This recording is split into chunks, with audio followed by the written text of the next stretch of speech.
Rationality and grand strategy. Are states rational in their conduct of foreign policy, and especially in their grand strategic and crisis decision-making? This is ultimately an empirical question. Does an examination of the historical record reveal that states routinely based their policies on credible theories, and that their policy decisions were the results of a deliberative process? We find that most states are rational most of the time, a result that should not surprise us. Given that international politics is a dangerous business, states think seriously about the strategies they adopt, which is to say they are powerfully inclined to rely on credible theories and deliberate about their every move. Assessing rationality. What does a rational state policy look like? For starters, the views of the decision-makers in the room must be aggregated through a deliberative process that involves robust and uninhibited debate, followed by an ultimate decider making a choice. As we've described, this process can take one of three forms.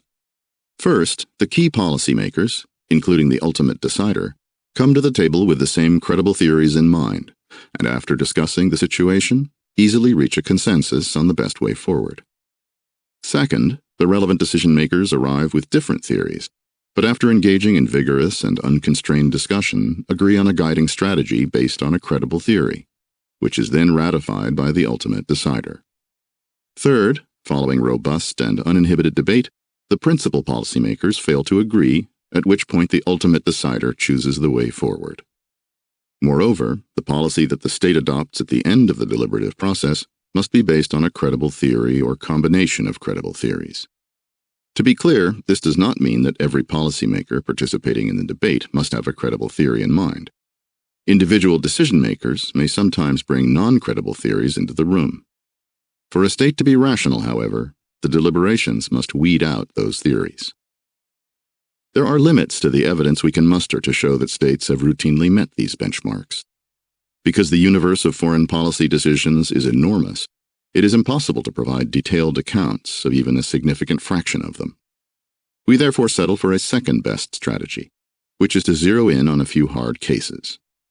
We examine 10 cases, 5 grand strategy decisions, and 5 crisis decisions that have been identified as instances of non-rational decision-making. In each case, we show that the relevant state, in fact, acted rationally. Thus, there is good reason to believe that such a pattern of rational behavior obtained in many other cases as well. Germany decides how to deal with the Triple Entente before World War I. Political scientists commonly describe Imperial Germany as non-rational in the run-up to World War I. Jack Snyder maintains that German behavior was a synonym for self-destructive aggression. Its extreme belligerence needlessly provoked an overwhelming coalition, which then imposed a decisive defeat on the German nation. Asserting that the country engaged in quixotic folly, Snyder dismisses rationalistic explanations for German behavior, including the familiar argument that international circumstances made expansionism a rational gamble. Stephen van Evera also judges the Kaiserreich's foreign policy non-rational, arguing that it was based on illusions, the fake news of the time. Worse still, it emerged from a non-deliberative decision-making process. The German foreign policy debate before World War I saw frivolous arguments pass unchallenged to become the basis for policy, Van Evera writes. Fatuous arguments for empire went unanswered, while policymakers who spoke out against such nonsense were suppressed. Historians make similar arguments about Germany's non-rationality before World War I. Ludwig Dihio, for example, claims that the Kaiserreich was overwhelmed by the demonic nature of power, which caused it to develop an exaggerated desire for self-assertion and an amoral lust for battle. He claims that Germany's prominent position in the European balance of power meant that it faced demonic temptations of a special kind. This perspective is at odds with the historical record. Germany's policy for dealing with its great power rivals from July 1909, when Theobald von Bethmann-Hollweg became Chancellor, to June 1914, the eve of the July crisis, was based on credible theories. It was also the product of a deliberative process characterized by broad consensus. Contrary to the conventional wisdom then, Imperial Germany was a rational actor in the run-up to World War I. Germany was in a fairly favorable strategic position in July 1909. Most important, it was both militarily and economically the mightiest state in Europe. Furthermore, its principal ally, Austria-Hungary, had emerged strengthened from the Bosnian crisis of 1908-1909, although it still had its share of problems at home and abroad. To be sure, Germany faced a balancing coalition composed of three great powers, Britain, France, and Russia. But the Triple Entente was no more than a loose alliance. Moreover, Russia was militarily impotent, having suffered a devastating defeat in the Russo-Japanese War of 1904-1905. In the 5 years after Bethmann assumed the chancellorship, Germany's threat environment deteriorated in two stages. In the first stage, which ran from July 1909 to June 1912, both the military and diplomatic balances shifted against Berlin in important ways.